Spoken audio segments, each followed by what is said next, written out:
Coach, as is customary, if you would begin with an opening statement, and then we'll open it for questions, please.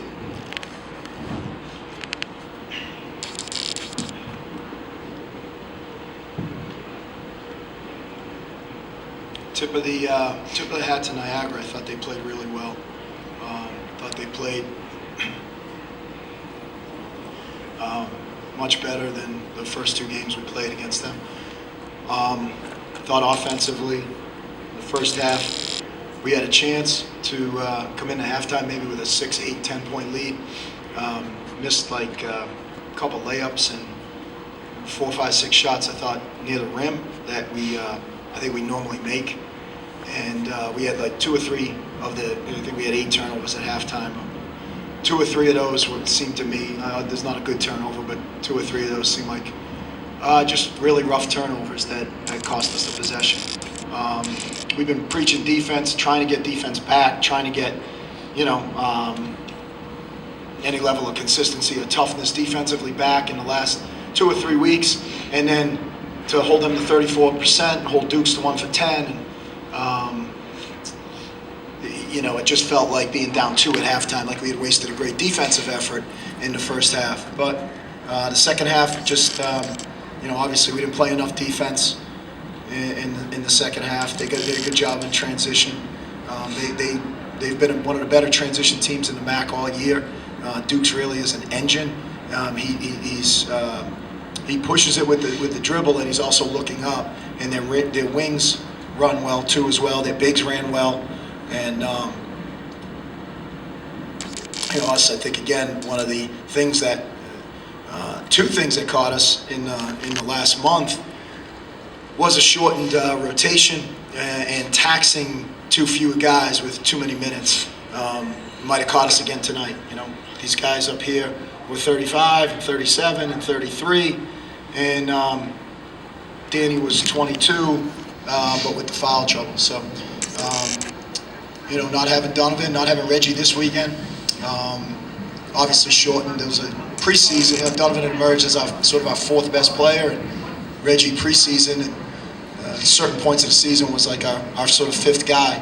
And we went to the well in the second half for some defensive resolve, and we couldn't find it. But again, I think a lot of it is thought Niagara played terrific. Thank you, Coach. Questions here? Tom and Mikey, this is for both of you guys. Mikey just 8 shots tonight, 7 of them were from 3. Is that just the way Niagara is playing their zone, and you guys are just trying to get other people open looks? Just wasn't your night. Why the low numbers in the field? I was just trying to, let the game come to me. I wasn't getting the cleanest looks that I usually get, so it was, just something I had to try to work through tonight, and feed off my teammates and try to just pass the ball and hit other guys' shots. The other thing is they've done a really good job, and Chris Barton has really bought into trying to take away the other team's best scorer, and he's done I thought he was incredible in Niagara's last home game against Tyler Nelson.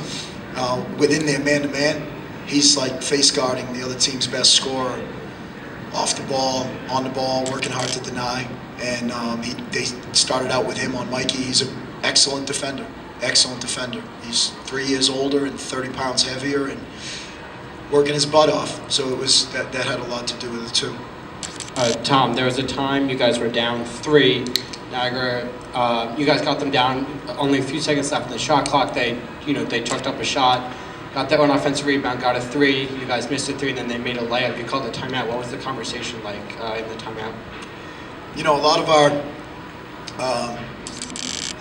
With this group, there are some groups, and I was fortunate when I was at UConn. Where we had certain teams that were junior and senior dominated with like 3 or 4 year guys, and you never even had to call a timeout. They could sort of write themselves on their own. With this group, as we were evolving into a team, and when we were end of January, early February, and we're sitting there at 7-7, and people are talking about, are we going to get a play? Get in the top 5 or whatever. We were evolving into I didn't need to. We were writing ourselves within games a lot, and we lost our way at the end of the year. And I needed to use timeouts more at the end of the year to stop runs and maybe get a physical break as well as a mental break. And, it can happen quick. It can happen quick. And when we're lacking a little bit of, in particular without Reggie being here, he had an up and down year, but when he was up, we're sometimes lacking that extra playmaker. And if our offense sometimes doesn't run smoothly, again, if they do a great job on Mikey, and if we have a lineup where we got 3 perimeter guys, 2 bigs, we don't have enough handle out there, it's a tendency to be when we don't run great offense, So they were the 16 rebounds by Taylor. That does not surprise me because it felt like that. And he was all over the place. I mean, I thought he looked like the strongest, toughest guy out there at a lot of times when there were gold and black jerseys going up for the ball. So, we were plus 12. We were plus 12 the first time we played. No, it was plus 7 on the glass the first time we played, and plus 12 the second time at our place. And they were plus 12 tonight, and it felt like that. Thanks, Coach. Tom, earlier this week you talked about how important the battle between Shays and Tom McGraw would be in the paint.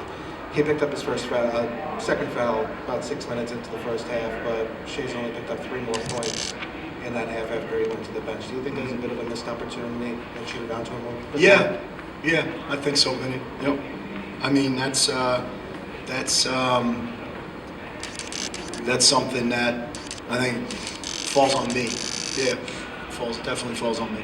Like, I think we can get situations where we can get him looks a little cleaner than he sometimes gets. They were situationally double teaming him too as well. It's not an every time thing, but it's a sometimes thing. And this guy, all he wants to do is win. So he's very unselfish. Very unselfish. So whenever they come with a double, rake down or whatever, his mindset is like, I'm going to find one of my teammates on the perimeter on the weak side. So some of it is them forcing him to not have a shot, but he's turning it into a great shot for Quinnipiac. Tom, it seems like in the last 3 years, the progress has kind of halted with the program. Bottom half of the MAC the last 3 years, first round exits the last 3 years, 19 and 42 in the last 2 years. Why has that been the case, and how do you change that?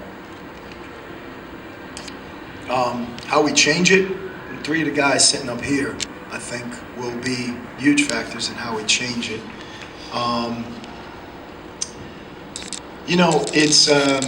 It's interesting. We were,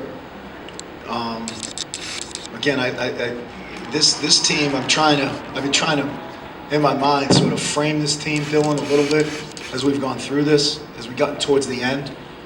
And I just talked to these guys about this. And for 14 games, we're picked 10th and we're sitting there at 7-7. And we're clearly overachieving, Now, I'll agree with you. We didn't handle the beginning of the year well. We didn't know what the heck we were, offensively, defensively. We had bad losses in November and December.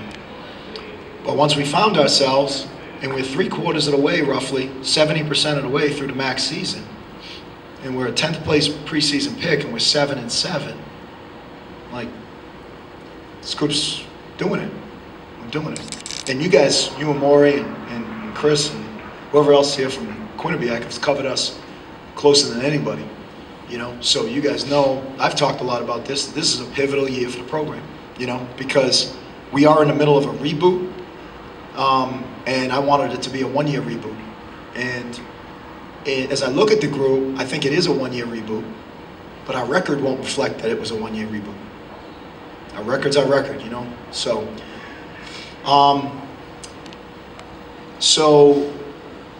I think we used to do this at UConn a lot, and Coach Calhoun got this from Jim Valvano, way back. We used to always say, we did this every year, it was an exercise, and I do it every year now in Quinnipiac. We used to say, Valvano told Coach Calhoun, if you're in a Power 6 conference, and you have 3 of the top 15 players in the league, I've told you this, you should make a run at a Final Four. If you have 2 of the top 15, you should be an NCAA tournament team and maybe make the 2nd or 3rd round. If you have 1, borderline NCAA tournament team. If you have none, could be anyway. It could be a losing seed, could be whatever. But that's not media, not to knock the media, not to knock coaches. That's not the coaches and that's not media. That's you sitting in your office saying, I think these are the best 15 players in the league. Just what my heart tells me and what the stat tells me. And I started doing that this week because I had to put in my All-MAC ballot. And I couldn't vote for our own guys. But we have not had, in my first year, we had 3 of the top 15 guys. And you were here, right? You were a freshman. Oos, Ike, Z or Umar. And we came in third. And I still to this day think if we hadn't lost Umar, that we might have been in the championship game that night. The second year, we had Z and Oos, who in my opinion, top 15 guys in the league. And we came in sixth. And I think we underachieved that year. We didn't have much after sort of 3 or 4, you know. The last 2 years, we haven't had a top 15 guy, in my opinion. In my opinion. I don't care what any magazine says, media says, or the coaches say. Just me looking at it myself. And the last 2 years, and we've won 6 games and 7 games. Next year, he'll be the best big man in the league. I've said this before, and the senior big men in this league were phenomenal this year. I'll rattle them off for you right now. You guys all know him who cover the league. He'll be the best big in the league. And those 2 will be 2 of the best guards in the league. We'll have 3 of the top 15 players next year. So now it's about, they have to carry that.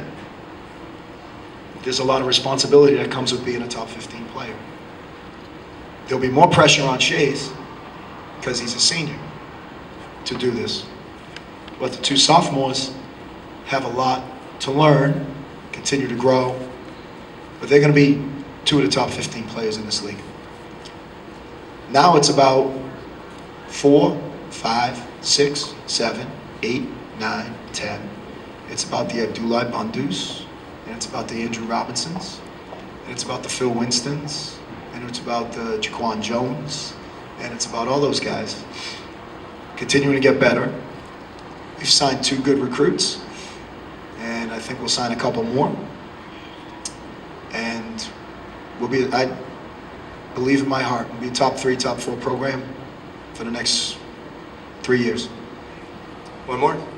Tom, Alan Cheetah gave you 10 points and pretty productive outing off the bench. He still has 1 more year of eligibility. If he does come back to this program next year, where do you see him developing? How well do you see him fitting in alongside Shays and even Abdullah too? Yeah, he was terrific tonight. A beloved player in our program. Beloved. Defensive energy, defensive will, defensive toughness, defensive mindset, and a selfless young man. So Al Cheeger is going to add to any group he's a part of for the rest of his life. He's going to raise that tide. And he's risen our tide a great deal in his 4 years. And,